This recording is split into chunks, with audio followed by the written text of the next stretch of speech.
Born to Annoy, a dawning of awareness. Chapter 12. Grammar School. Hyde County Grammar was far worse than I ever imagined it could be. I have already stated it was a decrepit building, a complete contrast with Athershot, but that was the least of my problems. My first shock came as soon as I entered the premises. As well as swarms of pupils, all boys, they were populated by a curious species of middle-aged and elderly bipeds who wore black tattered gowns and black mortarboards on their heads. The only time I had seen such vestments was in the pages of the Dandy or Beano.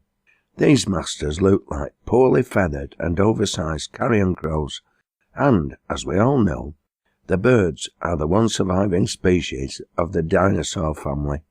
I'd somehow travelled back in time, to the age of Charles Dickens. At least, that's how it seemed to me. From that point on, it was downhill all the way. I was informed I was to attend Form 3ST. Officially, this stood for Scientific and Technical.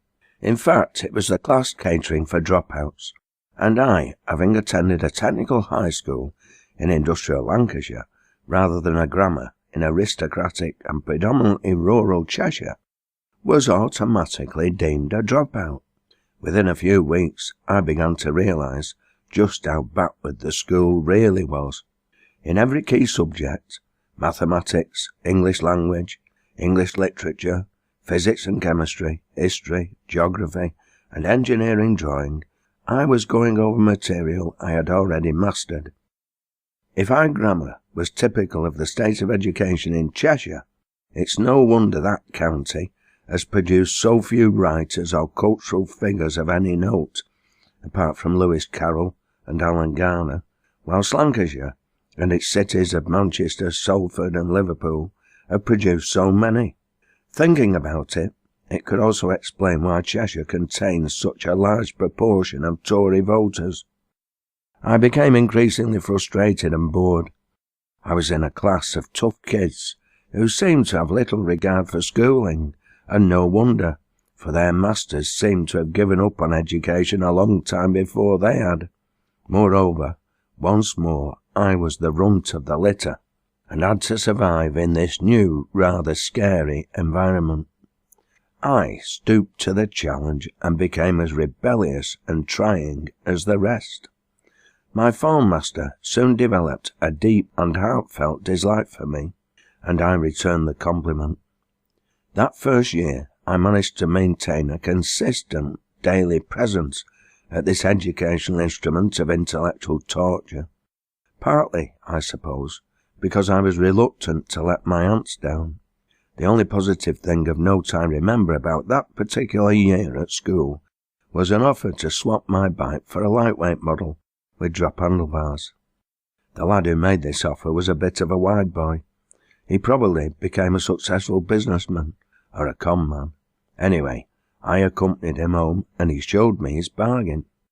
On the face of it, it wasn't up to much. It had been hand-painted a peculiar violet colour. Moreover, it had no gears. My bike was still in pristine condition, its lustrous red ruby enamel paintwork devoid of scratches, and it had 3 gears.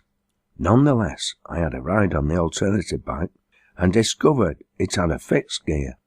This would have put most people off straight away, at least those who had never ridden a bike without a freewheel mechanism. But once having got used to it, I realised I liked it. Moreover, the bike was my size, and it was superbly light. But I'd also spotted something else. On the seat tube it had a transfer, which denoted it was manufactured with Reynolds 531 butted tubes and stays.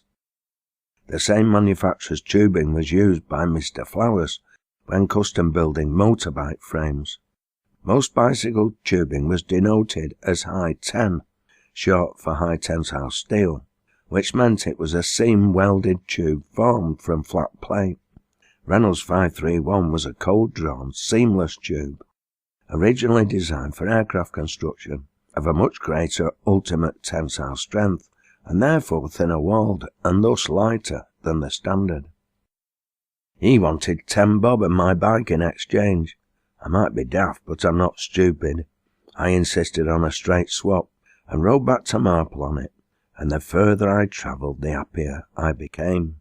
My new machine was fast and responsive, and I soon got used to the idea of having no gears and not being able to freewheel. I have no doubt my fellow pupil was convinced he'd conned me, because the other kids told me he subsequently bragged about it. In fact, he'd done me a favour.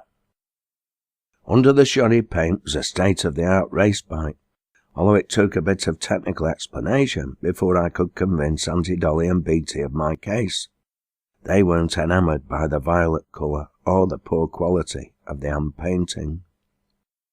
If the weather was dry, I cycled to school, but if raining, or if I dawdled over breakfast, I travelled by train. In those days the railways were still in the steam age.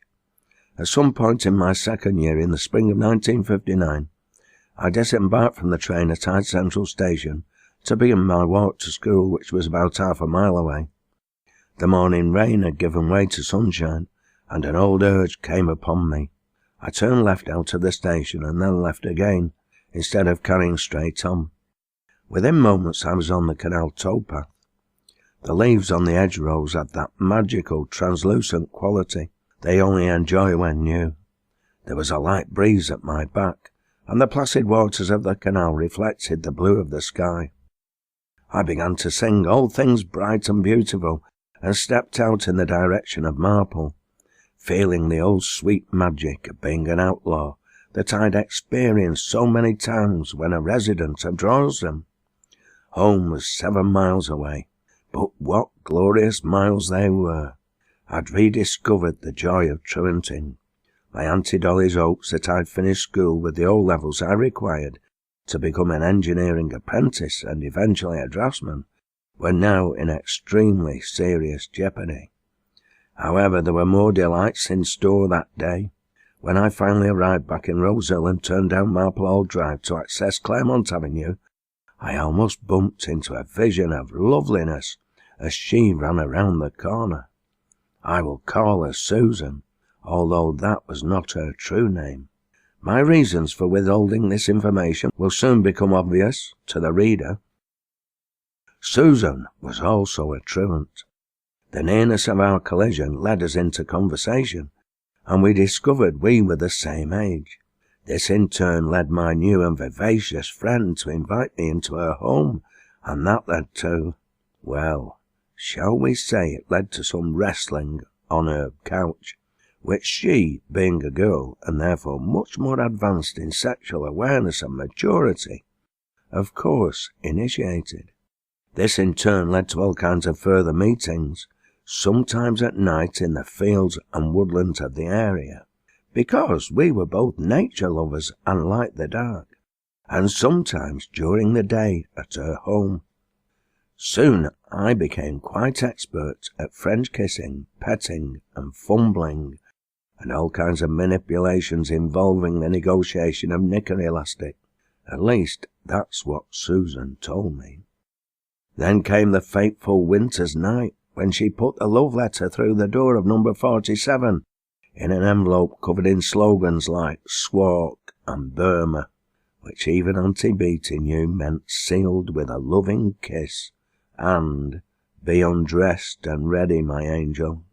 Alas, not very subtle, and bound to antagonize Beatty's fine sense of low middle-class Edwardian morality. Dolly laughed, but nonetheless descended on the parents of my beautiful and extremely sexy seductress to give them a piece of Beatty's mind, thus ending our blossoming, but not yet, thank goodness, fruitful relationship.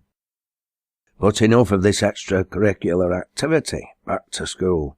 The September of 1959 approached, and with it my final year. In the June of 1960 I would take my O-levels, and in September I would commence a new life in the world of work.